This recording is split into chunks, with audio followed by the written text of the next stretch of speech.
Hello, നമസ്കാരം. എല്ലാവർക്കും വീട്ടിലേക്ക് സ്വാഗതം. അപ്പോൾ നമുക്കിന്ന് ഞാൻ കുറേ ദിവസമായിട്ട് വിചാരിക്കുന്നു ഒരു അൽഫാം മന്തി ഉണ്ടാക്കണമെന്ന്. എങ്ങനത്തെ അൽഫാം മന്തിയാണ്? ഒരു തുള്ളി ഓയിലോ അല്ലെങ്കിൽ വെളിച്ചെണ്ണയോ അങ്ങനെ ഒന്നും ചേർക്കാതെ നാടൻ രീതിയിൽ എല്ലാവർക്കും കഴിക്കാൻ പറ്റുന്ന ഒരു ടേസ്റ്റി അൽഫാം മന്തി. മന്തി എന്നൊക്കെ പറയുമ്പോൾ മന്തി മസാല വേണ്ടേ? മന്തി എന്ന് പറഞ്ഞാൽ ഇന്ന ഐറ്റംസ് വേണ്ടേ? ഇതൊന്നും വേണ്ട. നമുക്കിതിൽ കുറവെന്ന് പറയുന്നത് വെജിറ്റബിൾസ് ആണ് നമ്മളിപ്പോൾ ഇട്ടതിൽ കുറവ്. പക്ഷേ വെജിറ്റബിൾസ് ധാരാളമായി ഇടണം ഈ മന്തിയിൽ. ഇത് നാടൻ മന്തിയാണ്. നിങ്ങളിത് കണ്ടു നോക്കൂ. കണ്ടു നോക്കിയിട്ട് അഭിപ്രായം പറയൂ. തെറ്റുണ്ടെങ്കിൽ തീർച്ചയായിട്ടും ഞാൻ അക്സെപ്റ്റ് ചെയ്യും. പക്ഷേ നിങ്ങൾ ഇങ്ങനെ ഒന്ന് ഉണ്ടാക്കി കഴിച്ച് നോക്കണം. കഴിച്ച് നോക്കിയിട്ട് ദീജ പറഞ്ഞത് തെറ്റാണ് എന്ന് പറയണം. കഴിക്കാതെ പറയരുത് കേട്ടോ. എല്ലാവർക്കും കഴിക്കാൻ പറ്റണം. നമ്മളൊരു ഫുഡ് ഉണ്ടാക്കിയാൽ അത് കഴിക്കാൻ ഇഷ്ടമുള്ള എല്ലാവർക്കും കഴിക്കാൻ പറ്റണം. അപ്പോൾ വൈകുന്നേരം ആരെങ്കിലും വീട്ടിൽ വരുമ്പോൾ നമുക്കൊരു ഒരു സദ്യ കൊടുക്കണമെന്നുണ്ടെങ്കിൽ അവർ വരുന്നവരിൽ എന്തെങ്കിലും രോഗാവസ്ഥയിലുള്ളവരായിരിക്കും. ഇപ്പോൾ ജീവിതശൈലി രോഗങ്ങളുണ്ടല്ലോ, പ്രഷർ, കൊളസ്ട്രോൾ, ഷുഗർ, അങ്ങനെ പല പ്രശ്നങ്ങൾ. അപ്പോൾ അവർക്ക് വേണ്ടിയിട്ടാണ് ഞാനിത് പ്രിപ്പയർ ചെയ്യുന്നത് കേട്ടോ. അപ്പോൾ എല്ലാവരും വാ. അപ്പോൾ നമ്മൾ എല്ലാ ഐറ്റംസും എടുത്തു വെച്ചിട്ടുണ്ട്. അപ്പോൾ ഓരോന്നായിട്ട് ഇങ്ങോട്ട് ഇടാം. നമ്മുടെ ജാറ് ഇങ്ങോട്ട് എടുത്ത് വെച്ചു. എന്നിട്ട് നമ്മൾ ആദ്യം വെളുത്തുള്ളിയൊക്കെ 2 ഉണ്ട വെളുത്തുള്ളിയൊക്കെ കഴുകി വെച്ചിട്ടുണ്ട്. പിന്നെ മല്ലിയില, പച്ചമുളക്, 4 പച്ചമുളകാണ് നമ്മൾ ആദ്യം ഇട്ട് കൊടുക്കുന്നത് കേട്ടോ. ഒരു സ്പെഷ്യൽ മസാല തയ്യാറാക്കുകയാണ്. നമുക്ക് അൽഫാം മന്തിയാണ് ഉണ്ടാക്കുന്നത്, അതുകൊണ്ടാണ് ഇങ്ങനെ തയ്യാറാക്കുന്നത്. 2 ഉണ്ട വെളുത്തുള്ളി കഴുകിയതാണ് കേട്ടോ, കഴുകിയത്. ഒരു വലിയ സവാള 3-4 മുറിച്ച് ചെറിയ കഷ്ണങ്ങളായി മുറിച്ചു. ഒരു തക്കാളി ചെറിയ കഷ്ണമായിട്ട് മുറിച്ചു. നമുക്കിത് ആദ്യം ഒന്ന് അരച്ചെടുക്കാം. അത് ഇങ്ങനെ എടുത്തുകൊണ്ട് വന്നു. എന്നിട്ട് നമുക്കിതിലേക്ക് നമ്മുടെ ഒരു വലിയ പിടി മല്ലിയില ഇട്ട് കൊടുക്കാം. ഒരു വലിയ പിടി മല്ലിയില എടുക്കുന്നത്. ഒരു ഫുൾ ചിക്കനാണ് നമ്മൾ എടുത്തിരിക്കുന്നത് കേട്ടോ. അപ്പോൾ അതുകൊണ്ടാണ് ഇങ്ങനെ എടുക്കുന്നത്. എന്നിട്ട് നമുക്കിതിലേക്ക് അടുത്തതായി ചേർക്കാനുള്ളതെന്ന് പറയുമ്പോഴത്തേക്കും പട്ടയാണ്. പട്ടയും ഗ്രാമ്പുവും ഏലക്കയും ഒരു 2-3 എണ്ണം വെച്ചിട്ടാണ് നമ്മൾ ചേർക്കുന്നത് കേട്ടോ. ഗ്രാമ്പു 3, ഏലക്ക 3, പട്ട ഒരു 3 കഷ്ണം, അങ്ങനെയൊക്കെയാണ് ചേർക്കുന്നത്. ജാതിപത്രി ഇത്രയും ചേർത്തു. ഇത്രയും ചേർത്തിട്ട് ഇഞ്ചി, പച്ച ഇഞ്ചി ഇവിടെ ഇല്ലായിരുന്നത് കൊണ്ട് നമ്മൾ ഉണങ്ങിയ ഇഞ്ചിയാണ് ചേർത്ത് കൊടുത്തത് കേട്ടോ. ചെറിയ കഷ്ണങ്ങൾ മാത്രമേ ചേർത്തിട്ടുള്ളൂ. കൂടുതൽ മണം വരും, അതുകൊണ്ടാണ്. അത് നമുക്ക് നന്നായി അരച്ച് മാറ്റി വയ്ക്കാം കേട്ടോ. എന്നിട്ട് നമുക്കൊരു പാത്രം എടുക്കാം. മസാല കാശ്മീരി പൊടി തന്നെ ചേർക്കണേ. കാശ്മീരി പൊടി ഒരു 2 സ്പൂൺ ഇട്ട് കൊടുത്തിട്ട്, ടീസ്പൂണാണേ. എന്നിട്ട് നമുക്ക് മല്ലിപ്പൊടി, നമുക്ക് 1 ടീസ്പൂൺ മല്ലിപ്പൊടി ഇട്ട് കൊടുക്കാം കേട്ടോ. എന്നിട്ട് 1/2 ടീസ്പൂൺ മഞ്ഞൾപ്പൊടി ഇട്ട് കൊടുക്കാം. 1 ടീസ്പൂൺ മഞ്ഞൾപ്പൊടിയും ഇട്ട് കൊടുത്തിട്ട് നമുക്കിതിലേക്ക് നമ്മുടെ ഗരം മസാലയാണ് ഇട്ട് കൊടുക്കുന്നത്. നൈമിത്രയുടെ സ്വന്തം ഗരം മസാല കേട്ടോ. പട്ടയും ഗ്രാമ്പും എല്ലാം പൊടിച്ച് വെച്ചതാണ്. അതും ഇട്ട് കൊടുത്തു. അതും ഇട്ട് കൊടുത്തിട്ട് 1/4 സ്പൂൺ ഇട്ട് കൊടുത്തിട്ട്, കുരുമുളക് പൊടി 1/2 സ്പൂണേ ഇട്ട് കൊടുത്തിട്ടുള്ളൂ കേട്ടോ. അത് മതി. എരിവ് അധികം വേണ്ടാന്ന് വിചാരിച്ചിട്ടാണ്. ഇനി വെളിച്ചെണ്ണയാണ് ഒഴിച്ച് കൊടുക്കുന്നത്. 1 സ്പൂൺ വെളിച്ചെണ്ണ ആ മസാലയ്ക്ക് വേണ്ടി മാത്രമാണ് കേട്ടോ. ആ മസാലയ്ക്ക് ഈ വെളിച്ചെണ്ണ ചേർക്കാതെ ചെയ്യുക, ഒരു പ്രശ്നവും ഇല്ല കേട്ടോ. ഒരു പ്രശ്നവും ഇല്ല. നമ്മൾ ചോറിൽ ഉള്ള ഓയിലെല്ലാം കൂടി എടുത്ത് ഒഴിക്കുമ്പോഴാണ് പ്രശ്നമാകുന്നത്. ഉപ്പുവെള്ളമാണ് ഒഴിച്ചു കൊടുക്കുന്നത് കേട്ടോ. ചോറിൽ നമ്മൾ അധികം വെള്ളം ഓയിൽ ഒഴിക്കുമ്പോൾ നമുക്ക് എന്തായാലും പേടിയാണ്, നമ്മൾ കഴിക്കുന്ന ആഹാരത്തിൽ നമ്മളെ ദോഷം ചെയ്യുമെന്ന്. ഇപ്പോൾ ഒരുപാട് പേര് നമ്മൾ കാണുന്നുണ്ടല്ലോ, കുഴഞ്ഞു വീണ് മരിക്കുന്നത് മുഴുവനും അറ്റാക്ക് വന്നിട്ടാണ് കേട്ടോ. അപ്പോൾ നമ്മൾ കൊളസ്ട്രോൾ നന്നായിട്ട് ശ്രദ്ധിക്കണം. ഒരു 2 ടേബിൾ സ്പൂണോളം തൈരാണ് ഒഴിച്ചു കൊടുത്തേക്കുന്നത് കേട്ടോ.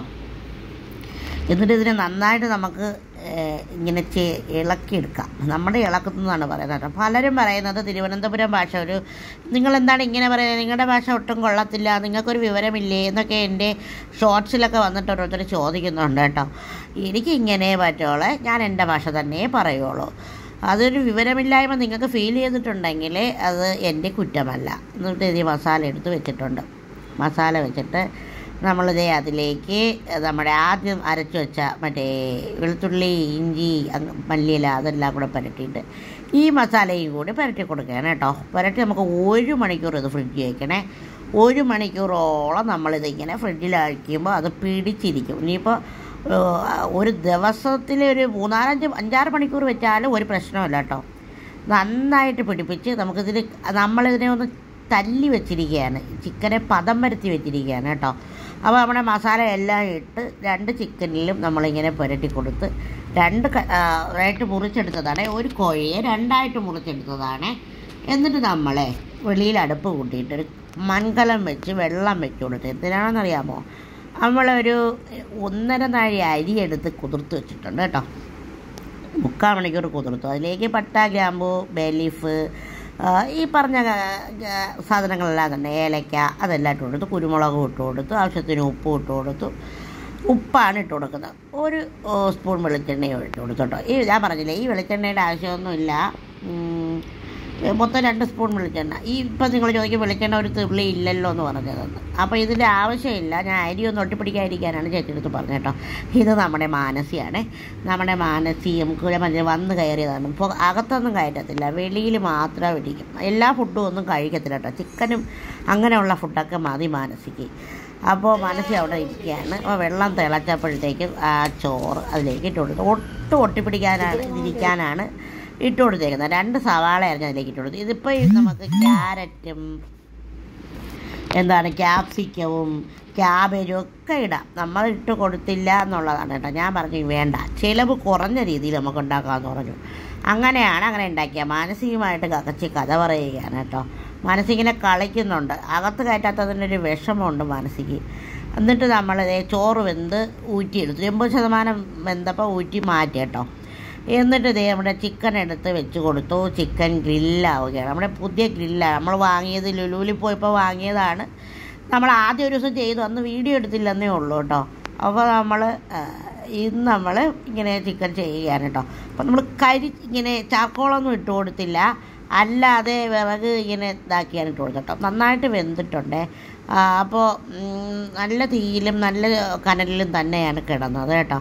അപ്പോഴത്തേക്ക് നന്നായിട്ട് വേവുന്നുണ്ട്. തിരിച്ചും മറിച്ചും നമ്മൾ ഒരു 30 മിനിറ്റ് കൂടുതൽ വെച്ചു കേട്ടോ.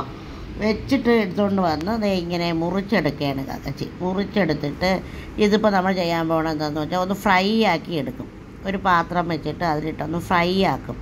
അവിടെയും നമ്മൾ 1 ടീസ്പൂൺ വെളിച്ചെണ്ണ ഞാൻ ഒഴിച്ചു കൊടുത്തിട്ടുണ്ട്. ഞാൻ പറഞ്ഞില്ലേ, നമുക്കിത് ഇപ്പോൾ ഇതേപോലെ വെച്ച് ദം ചെയ്യാം കേട്ടോ. അങ്ങനെയും ചെയ്യാം. പക്ഷേ ഞാൻ പറഞ്ഞില്ലേ, ഞാനൊരു എല്ലാം കൂടെ 1, 2, 3 ടീസ്പൂൺ വെളിച്ചെണ്ണ ഇതിൽ ചേർത്തിട്ടുണ്ട്. ഓയിൽ മന്തിക്കൊക്കെ നമ്മൾ ഓയിൽ അധികം ചേർക്കൂലേ, അത്രയും ഓയിൽ ചേർക്കരുത് എന്നാണ് ഞാൻ ഉദ്ദേശിച്ചത് കേട്ടോ. 3 ടീസ്പൂൺ വെളിച്ചെണ്ണയാണ് ചേർത്തത്. ഈ വെളിച്ചെണ്ണ ചേർക്കാതെ നമുക്ക് എന്തായാലും ചെയ്യാം. എൻ്റെ സെൽഫി സ്റ്റിക്ക് ഒടിഞ്ഞു പോയ കാര്യം ഞാൻ നിങ്ങളോട് പറഞ്ഞല്ലോ.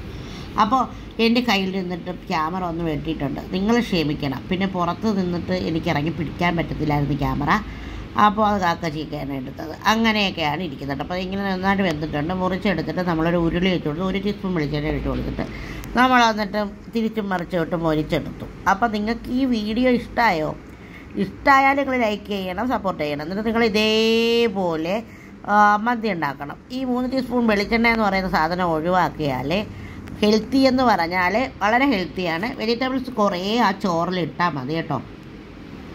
80% ആകുമ്പം തന്നെ ഊറ്റി വയ്ക്കണം. ഈ അരി തന്നെ നമ്മുടെ ബസ്മതി അരി തന്നെ വാങ്ങിക്കണം. അത് തന്നെയാണെങ്കിൽ ഇത് ശരിയാവുള്ളൂ. അല്ലെങ്കിൽ മന്തി റൈസ് ഉണ്ടല്ലോ, അത് വാങ്ങിക്കണം. കളറോ ഒന്നും ചേർക്കാതെ. നിങ്ങൾ കണ്ടല്ലോ, ചേച്ചി പറഞ്ഞ് എന്തെങ്കിലുമൊക്കെ ചെയ്യാം. അപ്പം ഞാൻ പറഞ്ഞു വേണ്ട, നമുക്കിത് വെറൈറ്റി തന്നെ ആയിരിക്കണം, എൻ്റെ ആഗ്രഹമാണെന്നൊന്ന് പറഞ്ഞ് അവളുടെ അടുത്ത്. അങ്ങനെ ചിക്കനൂടെ നല്ല റെഡി ആയിട്ടുണ്ട്. ചോറ് നമ്മളിതിലേക്ക് തട്ടി ഒരു 10-15 മിനിറ്റ് കൂടുതൽ നമുക്കിതിനെ അടച്ച് വെച്ചിട്ട് നമുക്ക് എടുക്കാം. എടുത്തിട്ട് നമുക്ക് കഴിക്കാം. എനിക്കൊരു സ്വഭാവമുണ്ട്, എനിക്ക് രാത്രി കഴിക്കുന്നത് ഭയങ്കര ഇഷ്ടമാണ്. രാത്രിയാണ് എനിക്ക് ഭയങ്കര ഇഷ്ടം ഫുഡ് കഴിക്കാൻ. രാത്രി കഴിച്ചുകൂടാന്നുള്ളത് ആണ് ശരി. മല്ലിയിലയാണ് ഇട്ട് കൊടുത്തത് കേട്ടോ. മല്ലിയില ഇട്ട് കൊടുത്ത് നമ്മളങ്ങ് അടച്ച് വയ്ക്കുക. ഇതൊരു പച്ചമുളക്, 3-4 പച്ചമുളക് കുത്തി വയ്ക്കുകയാണേ. നമ്മളിതിൽ നാരങ്ങ അങ്ങനെയുള്ള ഒന്നും ചേർത്തിട്ടില്ല. ഞാൻ പറഞ്ഞില്ല, നാടൻ രീതിയിൽ നമ്മുടെ വീട്ടിൽ ഉള്ളതും പെട്ടെന്ന് മേടിക്കാൻ പറ്റുന്നതുമായ കാര്യങ്ങളാണ് നമ്മളിതിൽ ചേർത്തേക്കുന്നത്. അങ്ങനെ 15 മിനിറ്റ് അടച്ച് അവിടെ വെച്ചിട്ട് എടുത്തുകൊണ്ട് വന്നതാണ് കേട്ടോ. എന്നിട്ട് ചേച്ചി ഇങ്ങനെ തട്ടി, ഞാൻ പറഞ്ഞു പയ്യെ പയ്യെ തട്ടി ഇടാൻ പറഞ്ഞു. അപ്പോൾ അവൾ തട്ടി ഇട്ടതാണ് കേട്ടോ. അപ്പോൾ നമുക്ക് എന്താണ് ഒരു 5 പേർക്കൊക്കെ സുഖമായിട്ട് കഴിക്കാം. ഒരു 1.5 നാഴി അരി എടുത്താൽ മാത്രം. നാഴി എന്നാണ് നമ്മൾ പറയുന്നത്, ക്ലാസ്സിനാണേ നാഴി എന്നാണ് നമ്മളെ വീട്ടിൽ പറയുന്നത്. ഞാൻ പറഞ്ഞില്ലേ തിരുവനന്തപുരത്തുകാർക്ക് ഇങ്ങനെ ചെറിയ എന്താണ് ഞങ്ങളുടെ ശൈലിയുണ്ട്. അപ്പോൾ കിഴങ്ങ് അവിച്ച് എന്നൊക്കെ പറയുമ്പോൾ ആൾക്കാർ കളിയാക്കൂലേ, അതേപോലെ. അപ്പോൾ നിങ്ങൾക്ക് ഈ വീഡിയോ ഇഷ്ടമായാൽ ലൈക്ക് ചെയ്യുക, സപ്പോർട്ട് ചെയ്യുക, കൂടെ ചെയ്യുക. ഇനിയിപ്പോൾ നിങ്ങളുടെ സപ്പോർട്ട് തന്നെയാണ് വേണ്ടത്. ഇഷ്ടമായാൽ നിങ്ങൾ ഇതുപോലെ ചെയ്തു നോക്കണം. ഒരുപാട് സ്നേഹവും ഒത്തിരി ഇഷ്ടവും. ദീജ.